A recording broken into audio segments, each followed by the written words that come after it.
Tantor Audio, a division of recorded books, presents The Beloved Vision, Music in the Romantic Age, by Stephen Walsh, narrated by Michael Page. Introduction. A difficult and dangerous undertaking.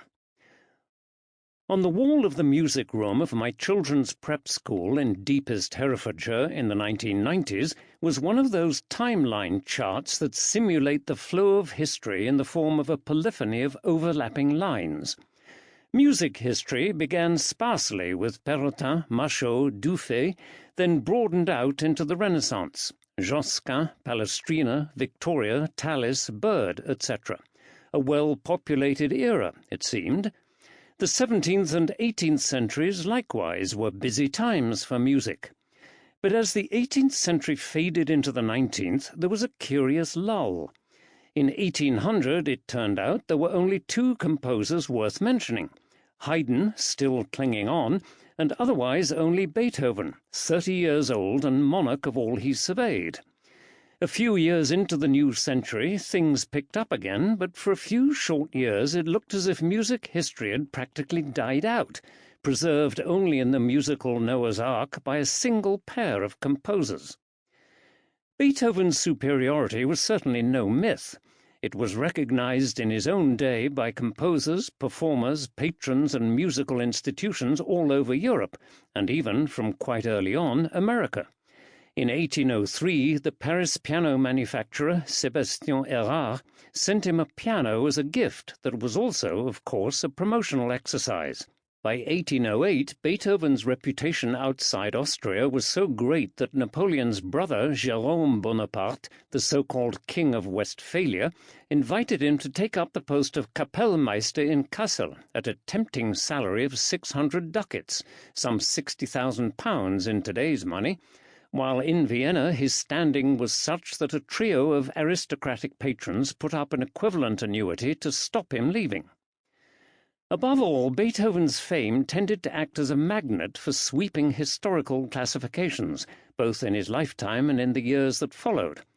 Most notorious was E.T.A. Hoffmann's description of him, in a contemporary review of the Fifth Symphony, as a purely romantic and therefore truly musical composer, because for Hoffmann music was the most romantic of all arts, one might almost say the only one that is purely romantic. Admittedly, Hoffmann also considered Haydn and Mozart to be romantic, though his verbal portraits of their music suggest that their romanticism was largely in the mind of the writer. Haydn's symphonies, for example, lead us through endless green forest glades, through a motley throng of happy people. Youths and girls sweep past, dancing the round, a world of love, of bliss, of eternal youth, as though before the fall. No suffering, no pain, only sweet melancholy longing for the beloved vision floating far off in the red glow of evening. Mozart, on the other hand, leads us deep into the realm of spirits. Dread lies all about us, but withholds its torments and becomes more an intimation of infinity. Hoffmann, as well as being one of the great novella and short story writers of his day, was himself a composer and a knowledgeable music critic. His best-known opera, Undine, 1816, though disappointing for anyone looking for the sources of romantic music in the literary world of the early 1800s, is important as the first in a line of operas, songs, and eventually instrumental works about water sprites who marry mortals against the best fairy advice and suffer the bitter consequences. There will be more to say about fairies, but it seems reasonably safe to assert at this stage that they are not a significant component of Beethoven's music. So does it make sense, at the start of a book about romantic music, to think of Beethoven and his immediate predecessors as in this or any other sense romantic? The answer is clearly yes, but only because the idea of romanticism is something altogether broader and richer than might be deduced from Hoffmann's superbly imaginative definitions. To get at some kind of satisfactory image of what this much-abused expression might signify in its particular application to music, we have somehow to get away from the habit of imposing on music our own emotional predilections and try to understand the nature and historical context of the phenomenon itself. After all, Hoffmann's description could just as well apply to Monteverdi, Handel, or Bach, or even Josquin des Prés or Palestrina, as to composers like Schumann or Berlioz or Wagner, of whom he naturally knew nothing, but whom we think of as romantic. His idea of music as the most purely romantic art plainly comes from the fact that instrumental music, at least, lacks overt subject matter, and therefore lends itself to having subject matter thrust upon it in the privacy of the listener's mind. We can swoon to Brahms or Tchaikovsky, but we can also swoon, perhaps less dramatically, to Handel or Vivaldi. But if all romantic means is having the capacity to set us all swooning, we might as well pass on to some more interesting topic. Luckily, there is a little more to it than that. It has seemed to me that the best way of exploring this complicated question would be through the entirely enjoyable process of writing a narrative history of what most of us think of as the Romantic epoch, very broadly defined. Enjoyable, of course, because a lot of the research involved would be simply listening to an immense amount of music, including a good deal that, quite frankly, I had not heard before, and some that I barely knew existed. The 19th century was crucially a time of stylistic diversity, a time when a composer asserted his or her existential being through a recognizable, even idiosyncratic musical language, after several centuries during which composers were generally less concerned with self than with craftsmanship, and individuality emerged almost by accident, in small turns of phrase rather than wholesale linguistic contrasts. This is much truer for music than for literature, because music is less restricted by semantics. Truer, perhaps, than for the visual arts, which in the 19th century were still largely tied to representation, or for the architectural design of buildings, which, after all, had to be lived in and to stay up. Even within its seemingly rather strict grammatical rules, music turned out to be the most naturally deviant art form. The textbook rules proved less limiting than had been thought, and could be broken without much damage as long as a coherent framework were preserved and could be perceived. I don't want to characterize romantic composers as a procession of irresponsible tearaways. All the composers in this book were conscientious artists who knew what they were doing and who took the risks they took with a clear intention and an understanding of the always precarious balance between expression and technique. But risk-taking, the braving of the unknown, was certainly an important part of what they wanted to do, and that is as true of Chopin and Verdi as it is of Berlioz and Wagner. Perhaps one can say that the riskiest thing of all for an artist, the bearing of the soul in language that might collapse under the weight of its own emotion, is an essential part of romantic music, independent of categories and ostensible subject matter. But it is certainly not the only part. The new, the original, the unexpected, the beautiful, the sublime, but also the intimate and domestic, what Germans called the gemütlich, the supremely brilliant and the supremely simple, there is a range to romantic music that is absent from the music of earlier centuries, with all its perfection. These things bring with them imperfections, disasters, as well as triumphs. Writing music, when you leave the safety and comfort of the well-trodden, well-mapped path, is a difficult and dangerous undertaking, and what could be more romantic than that? In what follows, I have tried not to be dogmatic about terminology. The academic fraternity, of which I was once a fortunate member, would be careful to limit what was meant by Romanticism. We would hear about various categories: the individual, nature, the outcast, magic, the antique, dreams, nightmares, insanity, folk tales and poetry, myth, the exotic, the artist as god, etc. Categories into which it would be hard, or in one or two cases impossible, to fit several of the greatest composers in what Eric Hobsbawm called the long 19th century. Verbal categories can be met by verbal, less well by instrumental music. Program music can help bridge the gap, but only if we take its assurances on trust, since they can hardly be demonstrated beyond question. If, on the other hand, we start with Hoffmann's idea and project it exclusively onto the music of his own time and the following 100 years or so, we may conclude that the issue is less about subject matter as such, more about freedom and individuality of style, allied to an increasing consciousness of self. More perhaps than in the other arts, the Romantic composer is the real subject of his own work, while any ostensible subject matter is merely its vehicle. Most of this book has been written at a time when, for reasons that are all too well known, libraries have been closed, and research has mostly been limited to one's own bookshelves, the vast but by no means unlimited resources of the Internet, and the remarkable amenity of overnight book deliveries, expensive but occasionally life-saving. I have availed myself of all these aids, and perhaps it has even been a mercy, with a topic of this kind, to have been denied the kinds of research facility that would have resulted in a still more tiresomely detailed, perhaps more erudite, probably longer and certainly later text than the present one. This is, in other words, an armchair book, which I optimistically hope will also be an armchair listen, at least for those who love this music and would like a conspectus of how it all came about, why it took the form it did, and indeed what it actually amounts to. 1. Longing for chaos. The literary origins of Romanticism are well, if a shade too precisely, documented.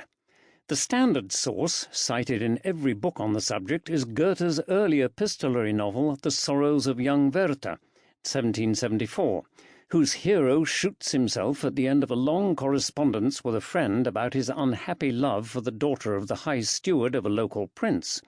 She is engaged to another man, and, in the course of the novel, marries him.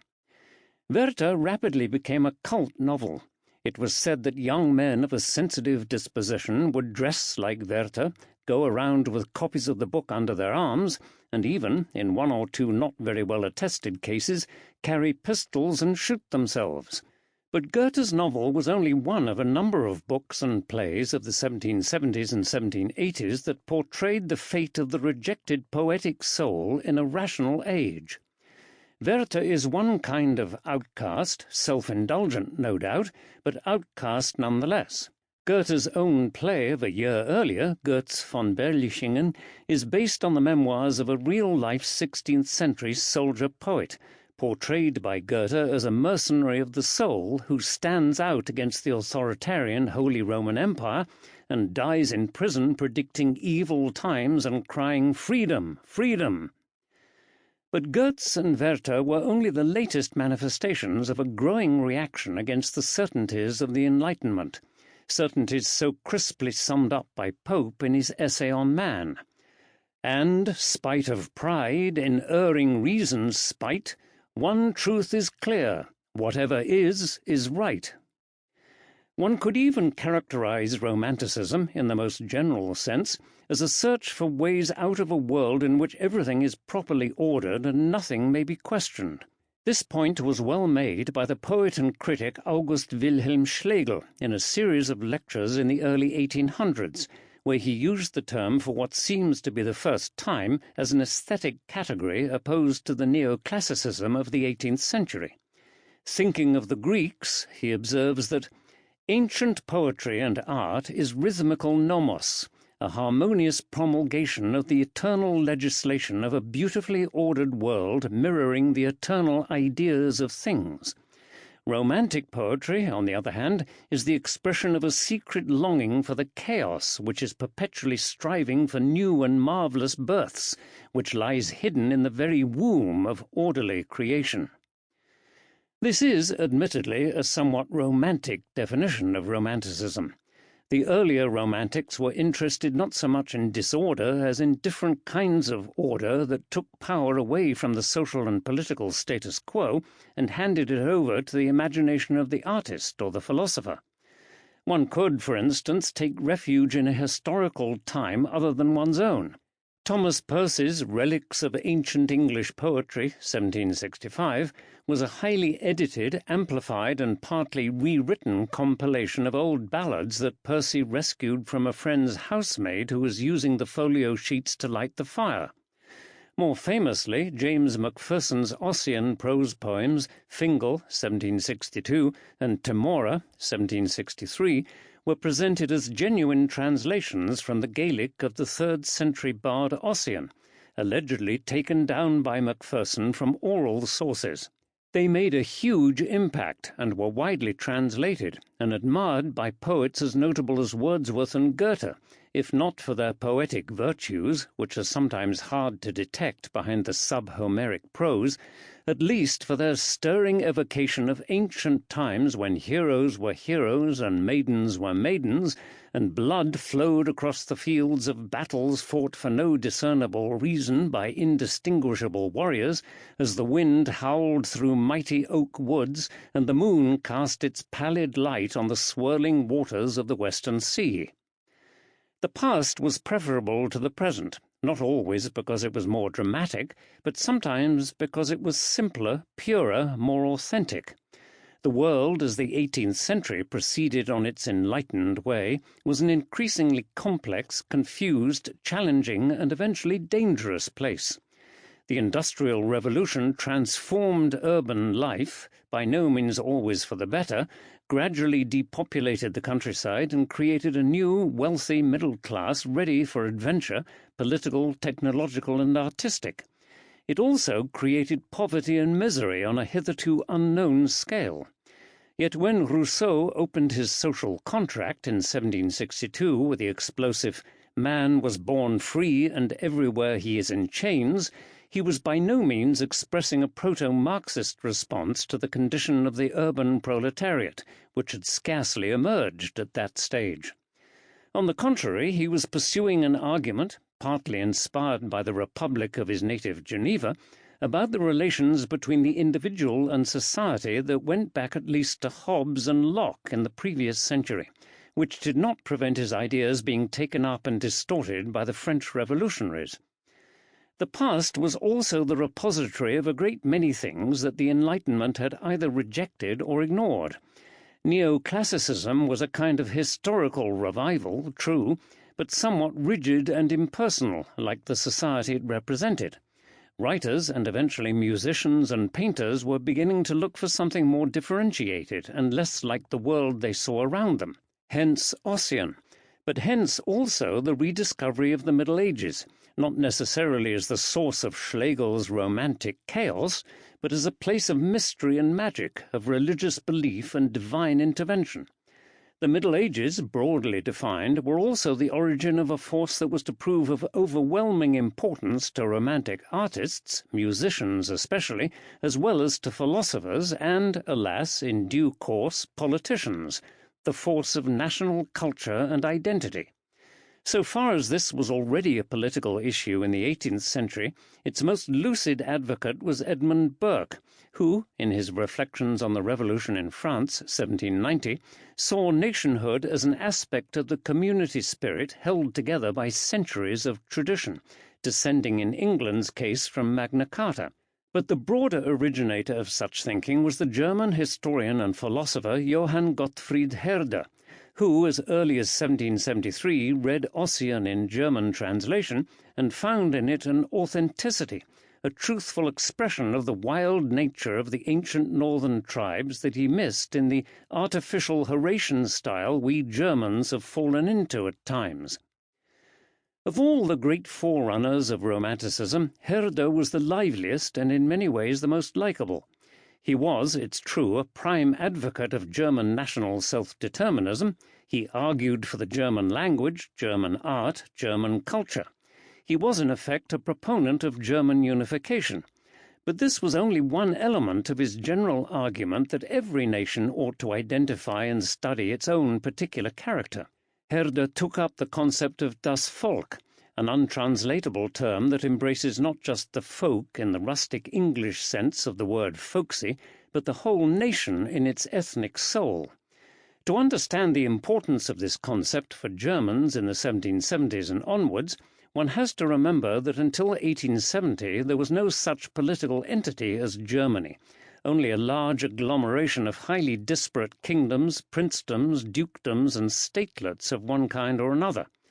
But Herder argued the same for other non-Germanic peoples, particularly the European populations to the east, the Slavs and the Magyars, who were still under the rule of alien empires, and those farther north, the Scandinavians and Finns and the inhabitants of the Baltic region. These peoples, he maintained, should study their own history, their own myths, folk legends and music, speak their own languages, and above all not kowtow to supposedly superior Western cultures, especially the French, which had so dominated the Enlightenment. Folk song and folk poetry, which Herder himself collected, could tell us more about the inner character of the people concerned than the most elaborate verbal description. He called folk music the true voice of its organs of feeling. Of course, the vast majority of the people Herder was thinking of were never going to read his books.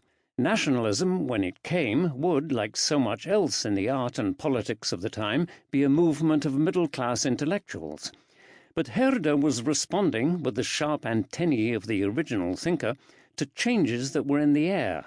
Rousseau had already argued for a return to nature as a corrective to the rigid, over-civilized world of mid-18th century France, and he had defended the simple, uncomplicated melodic style of Italian opera against what he regarded as the over-elaborate harmonies of the French, and had even composed operas, most famously Le Devin de Village, illustrating the point. His distaste for society in the French sense had led inexorably to an elevation of the individual over the collective. "I aspire to the moment," his pseudonymous Savoyard vicar tells us in Émile ou de l'Éducation, "when released from the fetters of the body, I shall be me without contradiction, without sharing, and shall need only myself in order to be happy." Whatever Rousseau may have seen as the outcome of this individualism, it was plainly a direct challenge to the universalism of enlightened France.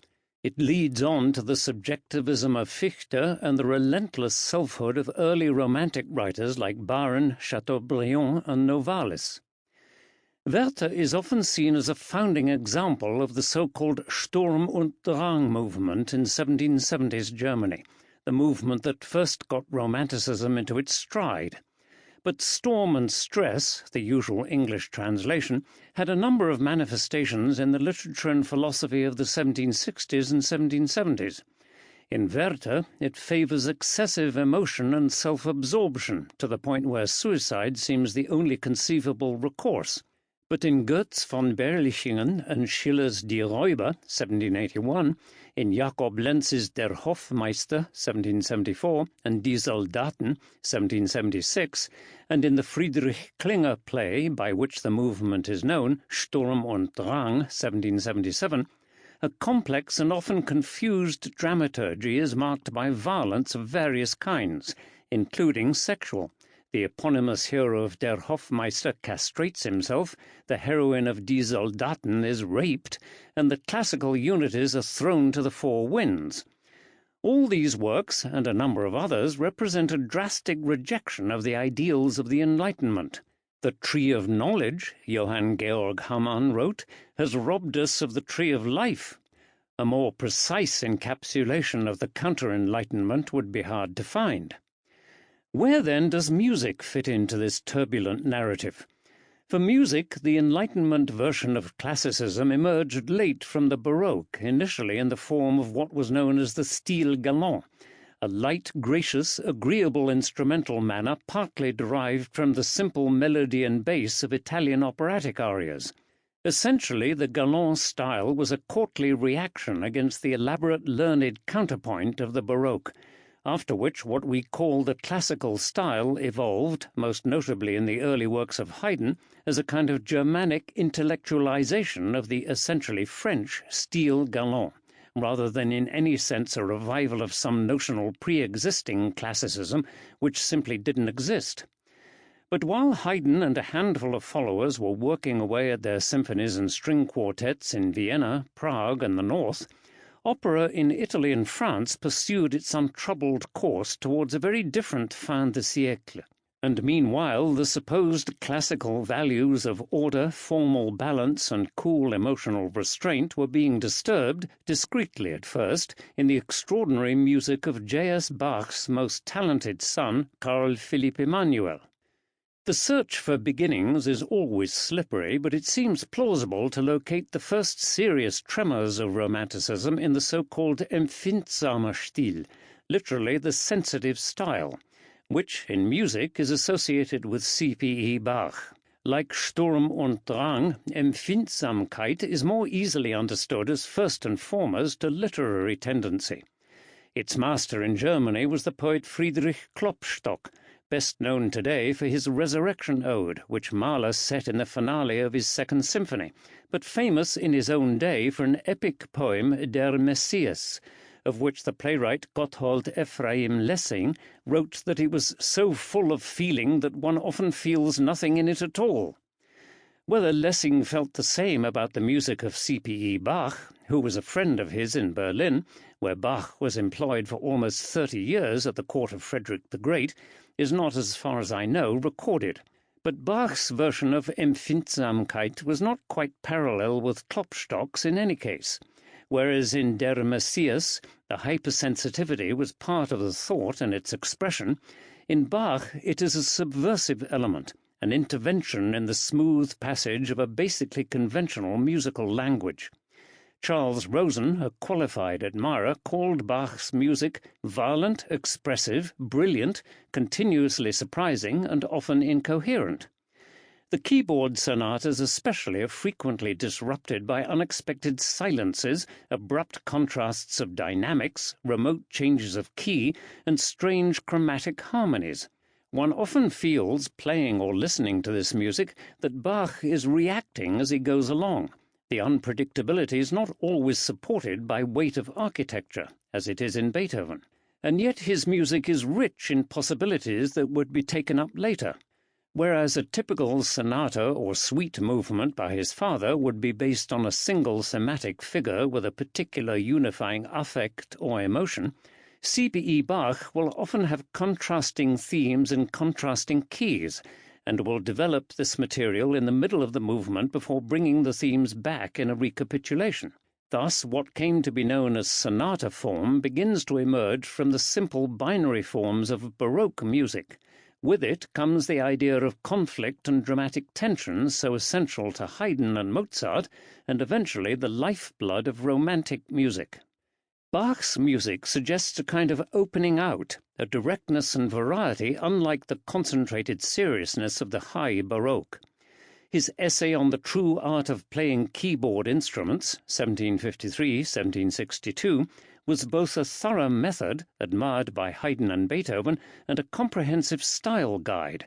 It talks a lot about technique, about ways of playing, but it also constantly touches on questions of feeling, taste, and communication. A musician, it insists, cannot move others unless he too is moved. In languishing, sad passages, the performer must languish and grow sad. Similarly, in lively, joyous passages, the executant must again put himself into the appropriate mood. And so, constantly varying the passions, he will barely quiet one before he arouses another. This is still perfectly good advice for the performance of his father's and most Baroque music, but the explanation is post-Baroque, more feeling-conscious, more empfindsam, and applies particularly to a music of volatile expression like C.P.E.'s own. It may nevertheless not sound all that much like Romanticism.